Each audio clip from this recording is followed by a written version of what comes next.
നമസ്കാരം. അനു ഓൺലൈനിലേക്ക് ഏവർക്കും സ്വാഗതം. 8ാം തരത്തിലെ കേരള പാഠാവലി 3ാമത്തെ യൂണിറ്റ് ഒന്നല്ലി നാം. ഈ യൂണിറ്റിലെ 2ാമത്തെ പാഠമാണ് ഇന്നത്തെ ക്ലാസ്.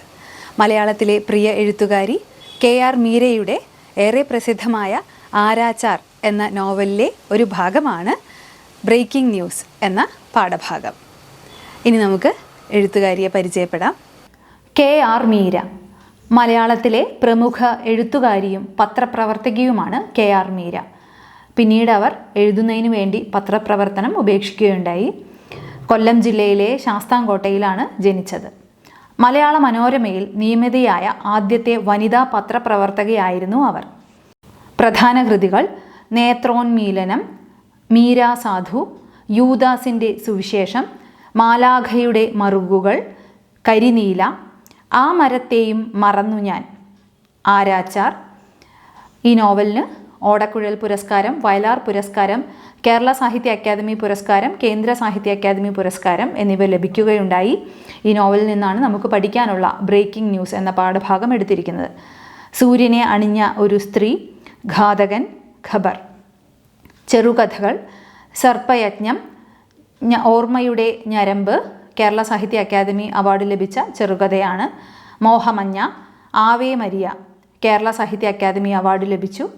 KR മീരയുടെ കഥകൾ, ഗില്ലറ്റിൻ, മീരയുടെ നോവലുകൾ, പെൺ പഞ്ചതന്ത്രം, ഭഗവാന്റെ മരണം, ഓർമ്മക്കുറിപ്പുകൾ, മഴയിൽ പറക്കുന്ന പക്ഷികൾ, എൻ്റെ ജീവിതത്തിലെ ചിലർ, കഥയെഴുത്ത്. പാഠഭാഗത്തിലേക്ക് പോകുന്നതിന് മുമ്പായി കൊടുത്തിരിക്കുന്ന വരികൾ കൂടി നോക്കാം. നടക്കാൻ തീരുമാനിച്ചാൽ കാലുകളെ വിശ്വസിക്കണം, പറക്കാൻ തീരുമാനിച്ചാൽ ചിറകുകളെ വിശ്വസിക്കണം, ജീവിക്കാൻ തീരുമാനിച്ചാൽ. ഒരു ചോദ്യത്തോടെയാണ് അത് നിർത്തുന്നത്. നമ്മൾ നടക്കാൻ തീരുമാനിച്ചു കഴിഞ്ഞാൽ കാലുകൾക്ക് അതിനുള്ള ശക്തിയിൽ നമ്മൾ വിശ്വസിച്ചിരിക്കണം. വീണു പോയേക്കാം, പക്ഷേ വീണിടത്ത് നിന്ന് വീണ്ടും എഴുന്നേറ്റ് നടക്കുന്നതിലാണ് കാര്യമുള്ളത്. ആത്മവിശ്വാസത്തെക്കുറിച്ചാണത് പറയുന്നത്. പറക്കാൻ തീരുമാനിച്ചാൽ ചിറകുകളുടെ ശക്തിയിൽ നമ്മൾ വിശ്വസിക്കണം. അതുപോലെ ജീവിക്കാൻ തീരുമാനിച്ചാൽ എന്തു ചെയ്യണം? അല്ലേ, നമ്മൾ ഏതു പ്രതിസന്ധിയെയും തരണം ചെയ്യണം. എങ്കിൽ മാത്രമേ ജീവിതം മുന്നോട്ട് പോകാൻ സാധിക്കുള്ളൂ. ആത്മവിശ്വാസമാണ് ജീവിതത്തെ മുന്നോട്ട് നയിക്കുന്നത്. ലക്ഷ്യത്തിലെത്താനായി നമ്മൾ പ്രയത്നിക്കേണ്ടി വരും. അത് എപ്പോഴും എളുപ്പമുള്ളൊരു മാർഗമല്ല. പല തടസ്സങ്ങളും ഉണ്ടാകാം. പക്ഷേ അതിനെയെല്ലാം മറികടന്നുകൊണ്ട് അതിജീവിച്ച് മുന്നോട്ട് പോകണം എന്നൊരു സൂചനയാണ് ഇതിലുള്ളത്. ഇനി നമുക്ക് പാഠഭാഗത്തിലേക്ക് പ്രവേശിക്കുന്നതിന് മുമ്പായി ഈ നോവൽ ഭാഗം, ആരാച്ചാർ എന്ന നോവലിൻ്റെ ചെറിയൊരു കഥാസംഗ്രഹം എന്താണെന്ന് മനസ്സിലാക്കാം. മലയാളത്തിലെ പ്രസിദ്ധ നോവലാണ് KR മീരയുടെ ആരാച്ചാർ. വളരെ ചെറുപ്രായത്തിൽ ആരാച്ചാരുടെ ജോലി സ്വീകരിക്കേണ്ടി വന്ന ചേതന ഘൃത മല്ലിക് എന്ന പെൺകുട്ടിയുടെ ജീവിതാനുഭവങ്ങളാണ് ആരാച്ചാർ എന്ന കൃതിയിലെ പ്രതിപാദ്യം. ചേതന ഘൃത മല്ലിക്കിൻ്റെ കുടുംബ പാരമ്പര്യം ആരാച്ചാർമാരുടേതാണ്. അച്ഛൻ ഫണിഭൂഷൺ ഘൃത മല്ലിക്കിൻ്റെ പിന്തുടർച്ചക്കാരിയായിട്ടാണ് ചേതന ഈ ജോലി ഏറ്റെടുക്കുന്നത്. ബലാത്സംഗ കേസിൽ ശിക്ഷിക്കപ്പെട്ട യതീന്ദ്രനാഥ ബാനർജിയെ തൂക്കിക്കൊല്ലാൻ ചേതനയെ നിയോഗിക്കുന്നു. ലോകത്ത് ആദ്യമായി ആരാച്ചാരുടെ ജോലി ചെയ്യേണ്ടി വരുന്ന പെൺകുട്ടി എന്ന വിശേഷണം ചേതനയ്ക്ക് ലഭിക്കുന്നു. പത്രദൃശ്യ മാധ്യമ പ്രവർത്തകർ ചേതന ഘൃത മല്ലിക്കിനെ, അതായത് ആദ്യത്തെ സ്ത്രീ ആരാച്ചാരെ അഭിമുഖം നടത്തുന്നതാണ് പാഠസന്ദർഭം. ഇനി നമുക്ക് പാഠഭാഗം വായിക്കാം. ജയിലിൽ നിന്ന് ഞങ്ങൾ പുറത്തു കടന്നത് ക്യാമറയുടെ ലെൻസിലേക്കാണ്. ഞാനും അച്ഛനും ഇറങ്ങിച്ചെല്ലുന്നത് ഷൂട്ട് ചെയ്യാൻ സഞ്ജീവ് കുമാറിൻ്റെ ക്യാമറാമാൻ തക്കം പാർത്തിരിക്കുകയായിരുന്നു. സഞ്ജീവ് കുമാർ മിത്ര പോക്കറ്റിൽ നിന്ന് ഒരു പൗഡർ ചെപ്പെടുത്ത് അതിലെ കണ്ണാടിയിൽ നോക്കി പൗഡർ തേച്ച് മുഖം മിനുക്കി ചീപ്പെടുത്ത് മുടി ചീകി. ക്യാമറാമാൻ്റെ കയ്യിൽ നിന്ന് മൈക്കെടുത്ത് സംസാരിക്കാൻ ആരംഭിച്ചു. ഇവിടെ ഒരു ലൈവാണ് നടക്കുന്നത്. നേരത്തെ പറഞ്ഞതുപോലെ ലോകത്തിലെ തന്നെ ആദ്യത്തെ വനിതാ ആരാച്ചാരാണ് ചേതന ഘൃത മല്ലിക്. അവർ ജയിലിൽ നിന്ന് പുറത്തു കടക്കുന്നു. ആദ്യത്തെ തൂക്കിക്കൊലയുടെ ആദ്യ ഭാഗം ചർച്ച ചെയ്തതിന് ശേഷം അവർ പുറത്തു കടക്കുന്നത് ക്യാമറയുടെ ലെൻസിലേക്കാണ്. നമ്മൾ പലപ്പോഴും കണ്ടിട്ടുണ്ടല്ലോ, അതൊരു വാർത്തയാണ്. ആരാണ് ആദ്യം വാർത്ത എത്തിക്കുക എന്ന മത്സരമാണ് അവിടെ. പല ചാനലുകാരും വന്നിട്ടുണ്ട്. അതിനിടയിൽ മിടുക്ക് കാണിച്ചെത്തുന്നത് ഇവിടെ സഞ്ജീവ് കുമാറാണ്. അദ്ദേഹത്തിൻ്റെ ക്യാമറാമാൻ തക്കം പാർത്തിരിക്കുകയാണെന്നാണ്. ആദ്യം എത്തുക, ആദ്യത്തെ ചോദ്യത്തിനുള്ള ഉത്തരം അല്ലെങ്കിൽ ആ ഉത്തരം കിട്ടേണ്ടത് തങ്ങളുടെ ചാനലിനാണ് എന്നൊരു വ്യഗ്രത കാണാം. തക്കം പാർത്തിരിക്കുകയാണ് അവിടെ. വേഗം തന്നെ അദ്ദേഹം സംസാരിക്കാനായി മുഖമൊക്കെ മിനുക്കി ചീപ്പൊക്കെ എടുത്ത് മുടിയൊക്കെ ചീവി സംസാരിക്കാൻ ആരംഭിച്ചു. അങ്ങനെ ലോകത്താദ്യമായി ഒരു സ്ത്രീ ആരാച്ചാർ തസ്തികയിൽ നിയമിതയായിരിക്കുകയാണ്. ബംഗാളിലെ പ്രശസ്ത ആരാച്ചാർ ഫണിഭൂഷൺ ഘൃതാ മല്ലിക്കിൻ്റെ എല്ലാ ഡിമാൻഡുകളും അംഗീകരിച്ചുകൊണ്ട് സർക്കാർ മല്ലിക്കിൻ്റെ മകൾ ചേതന ഘൃതാ മല്ലിക്കിനെ ആരാച്ചാർ തസ്തികയിൽ നിയമിച്ചു കഴിഞ്ഞു. നിയമന ഉത്തരവ് കൈപ്പറ്റിയ ചേതന ഘൃതാ മല്ലിക് ജയിൽ IGയെയും ആലിപ്പൂർ കറക്ഷണൽ ഹോം സൂപ്രണ്ടിനെയും സന്ദർശിക്കുകയും തൂക്കിക്കൊലയുടെ തയ്യാറെടുപ്പുകളുടെ ആദ്യഘട്ടം പൂർത്തിയാക്കുകയും ചെയ്തു. ജയിലിൽ നിന്ന് ചേതനയും പിതാവും പുറത്തു കടക്കുന്ന ദൃശ്യങ്ങളാണ് നിങ്ങളിപ്പോൾ കണ്ടുകൊണ്ടിരിക്കുന്നത്. ചേതന ഘൃതാ മല്ലിക് ഉയർന്ന മാർക്കോടെ +2 പാസ്സായിട്ടുണ്ട്. ചേതനാദി CNCയിലേക്ക് സ്വാഗതം. എന്തു പറയുന്നു പുതിയ ജോലിയെ പറ്റി? ആരാച്ചാരായി ജോലി ചെയ്യാൻ പേടി തോന്നുന്നുണ്ടോ? സഞ്ജീവ് കുമാർ ഓർക്കാപ്പുറത്ത് എന്നോട് ചോദിച്ചു. അപ്പോൾ ഇവിടെ ലൈവ് നടക്കുകയാണ്. ക്യാമറാമാനെ നോക്കി ഒരു ഇൻട്രൊഡക്ഷനാണ് ആദ്യം കൊടുക്കുന്നത്. ലോകത്തിലെ ആദ്യത്തെ വനിതാ ആരാച്ചാരാണ്. അവരുടെ വ്യക്തി വിവരണവും കുടുംബ പശ്ചാത്തലവും ഒക്കെ പറയുന്നുണ്ട്. പാരമ്പര്യമായിട്ട് അവർ ആരാച്ചാരാണ്. ഫണിഭൂഷൺ എന്നാണ് അവരുടെ അച്ഛൻ്റെ പേര്. അവർക്ക് ശേഷം ആ തസ്തികയിലേക്ക് നിയമിതയായിരിക്കുകയാണ് ഇവിടെ ചേതന. സർക്കാർ ജോലിയാണ്. അച്ഛന് ചില നിബന്ധനകളുണ്ടായിരുന്നു. അതായത് പുരുഷന്മാർ മാത്രം കൈകാര്യം ചെയ്തിരുന്ന ഒരു മേഖലയാണ് ആരാച്ചാർ എന്ന തസ്തിക. ഇവിടെ തൻ്റെ മകൾ അതിലേക്ക് കടന്നു വരുമ്പോൾ ഉണ്ടാകുന്ന മാനസികമായ പിരിമുറുക്കം ഒരു പിതാവിനുണ്ടായിരിക്കാം. അതുകൊണ്ട് തന്നെ ചില ഡിമാൻഡുകൾ സർക്കാരിനോട് ഇദ്ദേഹം വെച്ചിരുന്നു. പണം ആവശ്യപ്പെട്ടിരുന്നു. ആദ്യമൊക്കെ സർക്കാർ അതിന് അനുകൂലിച്ചില്ലെങ്കിലും പിന്നീട് എല്ലാ നിബന്ധനകളെയും സർക്കാർ അംഗീകരിച്ചു. അതുകൊണ്ടാണ് ഇവിടെ പറയുന്നത് എല്ലാ ഡിമാൻഡുകളും അംഗീകരിച്ചുകൊണ്ട് സർക്കാർ മല്ലിക്കിൻ്റെ മകൾ ചേതന ഘൃതാ മല്ലിക്കിനെ ആരാച്ചാർ തസ്തികയിൽ നിയമിച്ചിരിക്കുകയാണ്. പിന്നീട് ചേതനയോട് ആയിട്ട് ചോദ്യങ്ങൾ ചോദിക്കുകയാണ്.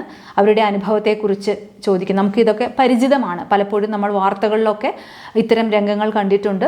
+2 നല്ല മാർക്കോടെ പാസ്സായ ചേതനയെ CNC TVയിലേക്ക് ചാനലിലേക്ക് സ്വാഗതം ചെയ്യുന്നു.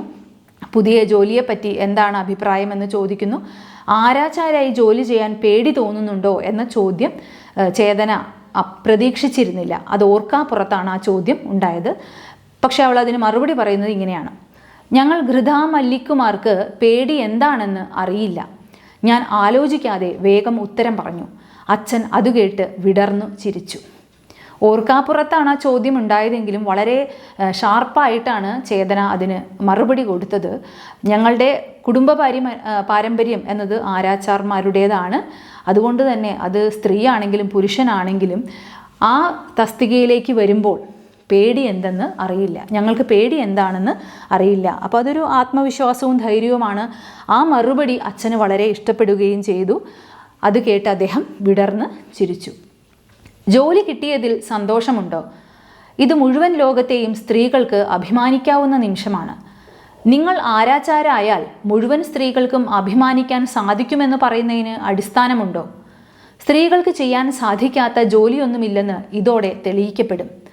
നിങ്ങളൊരു ഫെമിനിസ്റ്റാണോ? എനിക്കറിഞ്ഞുകൂടാ. താങ്കൾക്ക് എന്തു തോന്നുന്നു? ആ ഉത്തരം അയാൾ പ്രതീക്ഷിച്ചിരുന്നില്ല. വീണ്ടും ചോദ്യങ്ങളാണ്. ഈ ജോലി കിട്ടിയതിൽ നിങ്ങൾക്ക് സന്തോഷമുണ്ടോ എന്ന് ചോദിക്കുമ്പോൾ സ്ത്രീകൾക്ക് മുഴുവൻ അഭിമാനിക്കാവുന്ന ഒരു നിമിഷമാണ് എന്നാണ് ചേതന മറുപടി പറയുന്നത്. എന്തുകൊണ്ടാണ് അങ്ങനെ ഒരു മറുപടി പറഞ്ഞത് എന്ന് വീണ്ടും സഞ്ജീവ് കുമാർ ചോദിക്കുമ്പോൾ അവൾ നൽകുന്ന മറുപടി, ഇതോടുകൂടി ഈ ഒരു നിയമനം ലഭിച്ചതോടുകൂടി സ്ത്രീകൾക്ക് ചെയ്യാൻ സാധിക്കാത്ത ഒരു ജോലിയുമില്ലെന്ന് തെളിയിക്കപ്പെടും. അതായത് പുരുഷന്മാരുടെ മാത്രം അധികാര പരിധിയിലുണ്ടായിരുന്ന ആരാച്ചാർ എന്ന പദ്ധതി അല്ലെങ്കിൽ ആ പോസ്റ്റ് ലഭിക്കുന്നതോടുകൂടി സ്ത്രീകൾക്കും അതിൻ്റേതായ ഉത്തരവാദിത്തങ്ങളുണ്ടെന്നും ഏത് ഉത്തരവാദിത്വമാണെങ്കിലും അത് ആത്മവിശ്വാസത്തോടെ ഏറ്റെടുക്കാനുള്ള ഉൾക്കരുത്ത് സ്ത്രീകൾക്കുണ്ട് എന്നത് തെളിയിക്കപ്പെടും എന്ന് തന്നെയാണ് ആ മറുപടിയിൽ നിന്ന് കാണാൻ കഴിയുന്നത്. ഫെമിനിസ്റ്റ് ആണോ എന്ന് ചോദിക്കുന്നുണ്ട്. അതിനുള്ള മറുപടി പറയുന്നത് എനിക്കറിഞ്ഞുകൂടാ എന്നും താങ്കൾക്ക് എന്താണ് തോന്നുന്നത് എന്നുമാണ്. ഫെമിനിസ്റ്റ് എന്നാൽ സ്ത്രീ സ്വാതന്ത്ര്യവാദി അല്ലെങ്കിൽ സ്ത്രീ വിമോചനവാദി എന്നൊക്കെയാണ് അർത്ഥം. അതായത് തുല്യ അവകാശങ്ങൾക്കും അവസരങ്ങൾക്കും വേണമെന്ന് വാദിക്കുന്ന ഒരാളെയാണ് അങ്ങനെ സൂചിപ്പിക്കുന്നത്. കൂടാതെ സ്ത്രീകളുടെ സാമൂഹികവും സാമ്പത്തികവും രാഷ്ട്രീയവുമായ തുല്യതയിൽ അവർ വിശ്വസിക്കുകയും ചെയ്യുന്നു. ഏതായാലും അങ്ങനെ ഒരു ഫെമിനിസ്റ്റാണ് താൻ എന്ന് പറയുന്നതിനേക്കാൾ അവൾ ആ ഒരു ചോദ്യം തന്നോട് ഇത്തരത്തിൽ ചോദ്യങ്ങൾ ചോദിച്ച സഞ്ജീവ് കുമാറിനോട് തിരിച്ചു ചോദിക്കുകയാണ്. ആ ഉത്തരം അയാൾ പ്രതീക്ഷിച്ചിരുന്നില്ല. സാധാരണ അത് പതിവില്ലല്ലോ.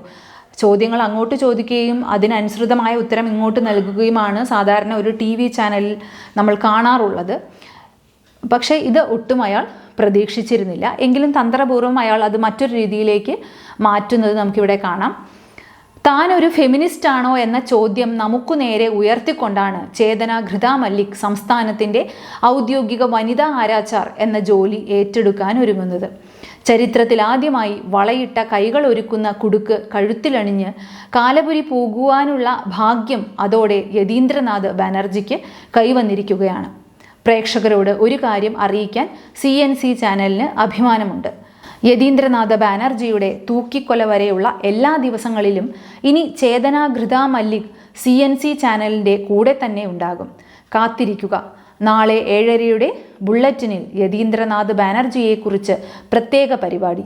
തുടർന്ന് ജൂൺ 1-ാം തീയതി മുതൽ എല്ലാ ദിവസവും യതീന്ദ്രനാഥ് ബാനർജിയുടെ തൂക്കിക്കൊല സംബന്ധിച്ച ഒരുക്കങ്ങളെക്കുറിച്ച് മുഖ്യ ആരാച്ചാരുടെ സഹായിയായി നിയമിതയായ ചേതന ഘൃതാ മല്ലിക് അന്നുള്ള പുതിയ വിവരങ്ങൾ നൽകും. ഓർക്കുക, ചേതന ഘൃതാ മല്ലിക് നിങ്ങളുടെ CNC ചാനലിൽ മാത്രം. ആലിപ്പൂർ കറക്ഷണൽ ഹോമിന് മുമ്പിൽ നിന്ന് ക്യാമറാമാൻ അതുൽ കിഷൻ ചന്ദ്രയോടൊപ്പം സഞ്ജീവ് കുമാർ മിത്ര. താങ്കൾക്ക് എന്തു തോന്നുന്നു എന്ന ചേതനയുടെ ചോദ്യം സമൂഹത്തിന് നേരെ എറിഞ്ഞുകൊണ്ടാണ് ആ ഇൻ്റർവ്യൂ അവിടെ അവസാനിപ്പിക്കുന്നത്. ആ ചോദ്യം നമുക്ക് നേരെ ഉയർത്തിക്കൊണ്ട് ആദ്യത്തെ വനിതാ ആരാച്ചാരായി നിയമിതയായ ഘൃതാ മല്ലിക്കിനെ കുറിച്ച് പറയുന്നു. അതോടൊപ്പം തന്നെ CNC ചാനലിൽ വളരെ അഭിമാനകരമായ ഒരു നേട്ടമുണ്ടായിട്ടുണ്ട്. ഈ തൂക്കിക്കൊലയുടെ എല്ലാ വിവരങ്ങളും എല്ലാ ദിവസവും ഇനി ഉണ്ടാകും. അതായത് ഈ നിയമിതയായ വനിതാ ആരാച്ചാർ തങ്ങളുടെ ചാനലിൻ്റെ കൂടെയാണ് എന്ന് ചേതനയോട് അനുവാദം ചോദിക്കാതെ തന്നെ ഏറ്റെടുക്കുകയാണ് ഇവിടെ സഞ്ജീവ് കുമാർ. അങ്ങനെ ആവുമ്പോഴാണ് ഈ ചാനലിൻ്റെ റേറ്റിംഗ് കൂടുക. അപ്പോൾ ഇത് ഒരു ലൈവ് ഷോ ആയതുകൊണ്ടും ചേതന അവരുടെ കൂടെ ഉണ്ടാകുമെന്നുള്ള ഉറപ്പ് കിട്ടിയിരിക്കുകയാണ്. അനുവാദം ചോദിച്ചില്ലെങ്കിൽ പോലും ആ ഉറപ്പ് അവിടെ CNCക്ക് കിട്ടിയിരിക്കുന്നു. അതായത് ഒരു വ്യക്തിയുടെ സ്വകാര്യതയെ പോലും മാനിക്കാതെ അല്ലെങ്കിൽ അഭിപ്രായ പ്രകടനത്തെ പോലും മാനിക്കാതെയാണ് ഇവിടെ ചാനലുകാർ അങ്ങനെ ചെയ്യുന്നത്.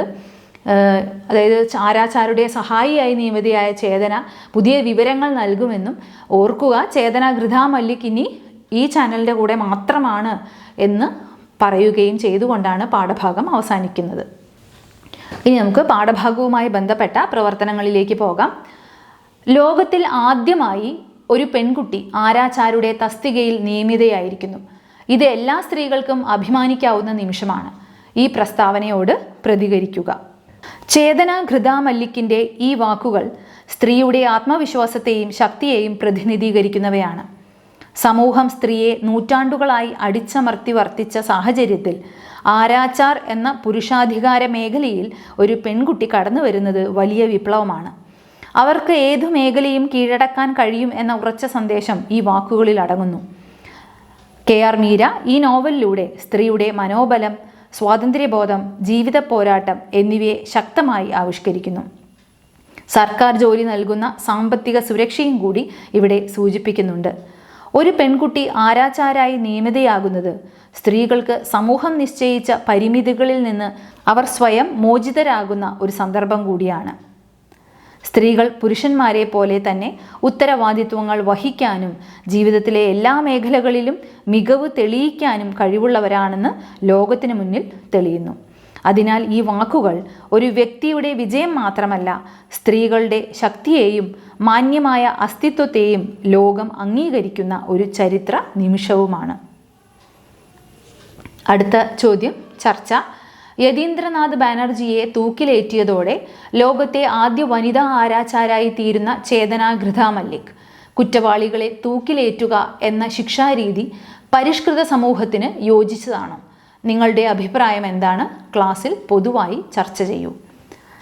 ഇവിടെ ഒരു ചർച്ചയാണ് ചോദ്യമായി വന്നിരിക്കുന്നത്. എത്ര തന്നെ കാഠിന്യമുള്ള ഒരു കുറ്റം ചെയ്താലും തൂക്കിക്കൊലയിലേക്ക് പോകുന്നത് ശരിയാണോ എന്നതാണ്. രണ്ട് തരത്തിൽ നമുക്ക് ചർച്ച മുന്നോട്ട് കൊണ്ടുപോകാം. രണ്ട് തരത്തിൽ, രണ്ട് ഭാഗത്തിലായിട്ട്. ഒന്ന്, തൂക്കിക്കൊല ആവശ്യമില്ല എന്നുള്ള രീതിയിൽ ഒരു പക്ഷവും, തൂക്കിക്കൊല വേണമെന്ന് പറയുന്ന മറുപക്ഷവും. അപ്പോൾ ആ ചർച്ച എങ്ങനെയാണ് കൊണ്ടുപോകേണ്ടതെന്ന് നോക്കാം. ചേതന ഘൃതാ മല്ലിക് ലോകത്തിലെ ആദ്യ വനിതാ ആരാച്ചാരായി മാറിയ സംഭവം സമൂഹത്തിൽ വലിയ ചർച്ചകൾക്ക് കാരണമായി. ഒരു സ്ത്രീ പുരുഷാധികാര മേഖലയിൽ കാൽവെച്ചത് സ്ത്രീ ശാക്തീകരണത്തിൻ്റെ അടയാളം എന്ന നിലയിൽ കാണാമെങ്കിലും അതിലൂടെ ഉയരുന്ന പ്രധാന ചോദ്യമാണ് മരണശിക്ഷ പോലുള്ള ശിക്ഷാരീതി ഒരു പരിഷ്കൃത സമൂഹത്തിന് യോജിച്ചതാണോ എന്നത്.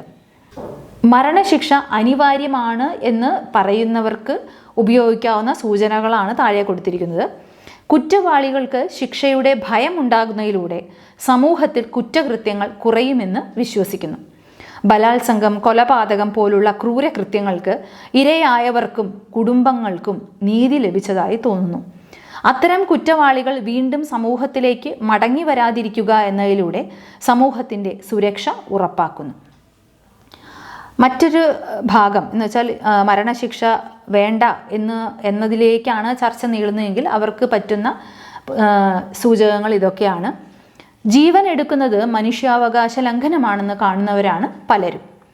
കുറ്റവാളികൾക്ക് കുറ്റം ചെയ്തതിൽ പശ്ചാത്താപമുണ്ടെങ്കിൽ ഒരു അവസരം കൂടി നൽകേണ്ടതുണ്ട്.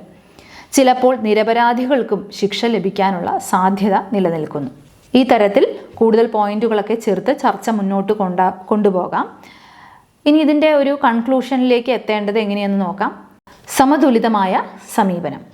ഒരു പരിഷ്കൃത സമൂഹം നീതിയും കരുണയും ഒരുപോലെ വിലമതിക്കണം. അതുകൊണ്ട് ശിക്ഷയുടെ ലക്ഷ്യം പ്രതികാരമല്ല, പരിഷ്കാരമാകണം.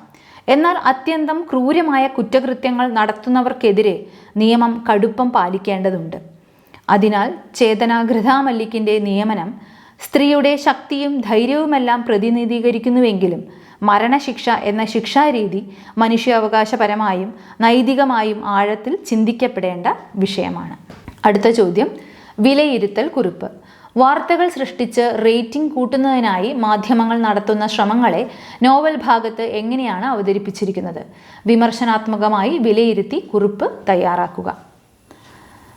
പാഠഭാഗം തുടങ്ങുന്നത് തന്നെ ചേതനയുടെ ഈ വാക്കുകളിലൂടെയാണ്. ഞാനും അച്ഛനും ഇറങ്ങിച്ചെല്ലുന്നത് ഷൂട്ട് ചെയ്യാൻ സഞ്ജീവ് കുമാറിൻ്റെ ക്യാമറാമാൻ തക്കം പാർത്തിരിക്കുകയായിരുന്നു. തക്കം പാർത്തിരിക്കുക എന്ന പ്രയോഗം അവസരം മുതലാക്കുക എന്ന സ്വാർത്ഥതയിലേക്കാണ് വരുന്നത്.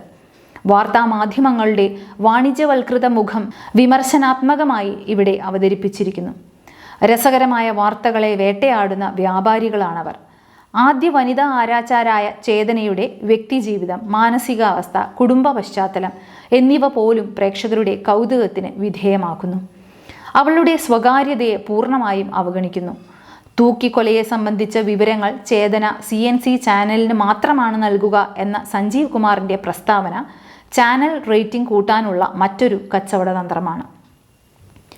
ഇനി അടുത്ത ചോദ്യം, തത്സമയ വാർത്ത. തത്സമയ വാർത്തയുടെ സവിശേഷതകൾ എന്തെല്ലാം ചർച്ച ചെയ്യുക. നിങ്ങളുടെ അഭിപ്രായം പങ്കുവയ്ക്കുക. 2 സൂചകങ്ങൾ ഇവിടെ കൊടുത്തിട്ടുണ്ട്. ആശയ സമഗ്രത ഉണ്ടാകുന്നു. ആകർഷകവും ചടുലവുമായ അവതരണം. നിങ്ങളുടെ സ്കൂളിലെ കലോത്സവം, കായികോത്സവം എന്നിവ തത്സമയ വാർത്തയായി അവതരിപ്പിക്കുക. ഗ്രൂപ്പ് അടിസ്ഥാനത്തിൽ മത്സരമായും സംഘടിപ്പിക്കുമല്ലോ. എന്തൊക്കെയാണ് തത്സമയ വാർത്തയുടെ സവിശേഷതകൾ എന്ന് ആദ്യം നോക്കാം.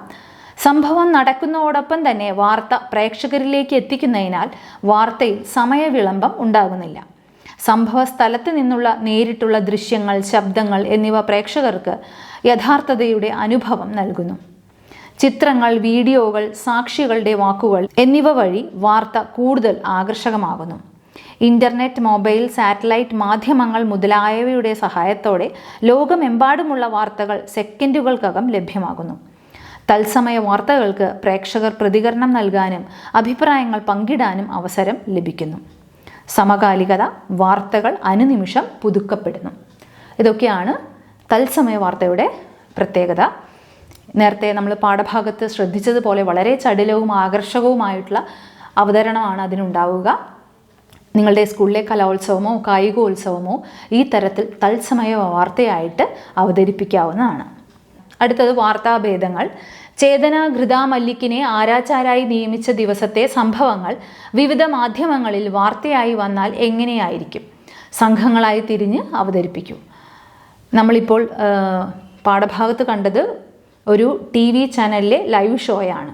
ടെലിവിഷനിൽ എങ്ങനെയാണ് ഈ വാർത്ത വന്നത് എന്നതിനെക്കുറിച്ചാണ്. ഇനി നമുക്കത് ഒരു പത്രവാർത്തയായിട്ട് അവതരിപ്പിക്കണമെങ്കിൽ എങ്ങനെയാണ് അവതരിപ്പിക്കേണ്ടത്? റേഡിയോയിലാണ് ഈ വാർത്ത വരുന്നതെങ്കിൽ അത് എങ്ങനെയായിരിക്കും? മറ്റ് സമൂഹ മാധ്യമങ്ങളിലാണെങ്കിൽ എങ്ങനെയായിരിക്കും എന്ന രീതിയിലാണ് ഈ ചോദ്യത്തിനുള്ള ഉത്തരം തയ്യാറാക്കേണ്ടത്. പത്രവാർത്തയ്ക്കാണെങ്കിൽ പത്രത്തിന് കൃത്യമായിട്ടുള്ള ഘടനയുണ്ട്. ആ ഘടന അനുസരിച്ച് പത്രവാർത്ത തയ്യാറാക്കുക. റേഡിയോ വാർത്തകൾ നമ്മൾ കേട്ടിട്ടുണ്ടാവും, ആകാശവാണിയുടെയും മറ്റും. അതിനെ അനുകരിച്ചുകൊണ്ട് നമുക്ക് ഈ വാർത്ത തയ്യാറാക്കാം. മറ്റ് സമൂഹ മാധ്യമങ്ങളിൽ എങ്ങനെയായിരിക്കും വരുന്നത് എന്നുകൂടി ചിന്തിച്ച് ആ തരത്തിലുള്ള തയ്യാറെടുപ്പുകൾ നടത്തി വാർത്താഭേദങ്ങൾ ഒരുക്കാവുന്നതാണ്. പാഠഭാഗത്തിൻ്റെ ആശയവും പഠന പ്രവർത്തനങ്ങളും ഏവരും മനസ്സിലാക്കി കാണുമെന്ന് കരുതുന്നു. ഇന്നത്തെ ക്ലാസ് ഇവിടെ അവസാനിപ്പിക്കുകയാണ്. നന്ദി, നമസ്കാരം.